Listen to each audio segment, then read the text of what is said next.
পাহাড়ের ধারে এক মুহূর্তে বদলে গেল সবকিছু। বৃষ্টি, কাদা ধস আর মৃত্যুর মুখ থেকে বাঁচতে ছেলেটিকে শেষ পর্যন্ত পাহাড় থেকেই লাফ দিতে হলো। একদিন পাহাড়ের ধারে দাঁড়িয়ে ছেলেটি হঠাৎ ভয়ঙ্কর কিছু দেখতে পেল। ভারী বৃষ্টির কারণে উপরের মাটি ধসে পড়েছে আর বিশাল কাদার স্রোত নিচের দিকে গড়িয়ে আসছে। বাঁচার আর কোনো পথ ছিল না। শেষ পর্যন্ত ছেলেটি পাহাড় থেকেই লাফ দিল। গড়িয়ে পড়তে পড়তে সে নিচের নদীতে পৌঁছে গেল। কিন্তু বিপদ এখানেই শেষ হয়নি। নদীটি ছিল প্রচণ্ড স্রোতের, মুহূর্তেই তাকে ভাসিয়ে নিয়ে যাচ্ছিল। সৌভাগ্যবশত সে ফেনার মতো ভেসে থাকা একটি বড় টুকরো আঁকড়ে ধরল। কতক্ষণ সে ভেসেছিল সে নিজেও জানে না।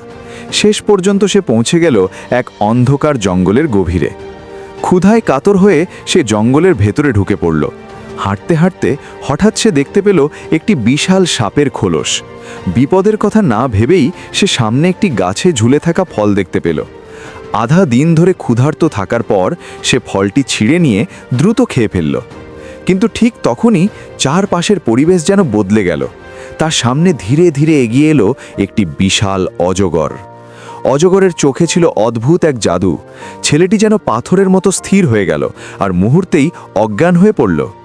ঠিক যখন অজগরটি তার বিশাল চোয়াল খুলে তাকে গিলে ফেলার জন্য এগিয়ে আসছিল, হঠাৎ কোথা থেকে একটি রহস্যময় প্রাণী ঝাঁপিয়ে পড়ে অজগরটিকে আক্রমণ করল। কিছুক্ষণ পরে ছেলেটি যখন জ্ঞান ফিরে পেল, তখন দেখল তার সামনে দাঁড়িয়ে আছে একটি বিশাল গ্রিজলি ভালুক। ভালুকটি আসলে তাকে বাঁচিয়েছে, তবে বিনা কারণে নয়।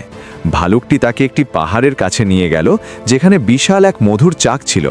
কিন্তু সমস্যা হলো, ভালুকটি একা সেই পাহাড়ে উঠে মধু তুলতে পারছিল না। তাহলে এখন প্রশ্ন, ছেলেটি কি সেই ভালুককে সাহায্য করবে, নাকি এই জঙ্গলেই অপেক্ষা করছে আরও ভয়ঙ্কর বিপদ?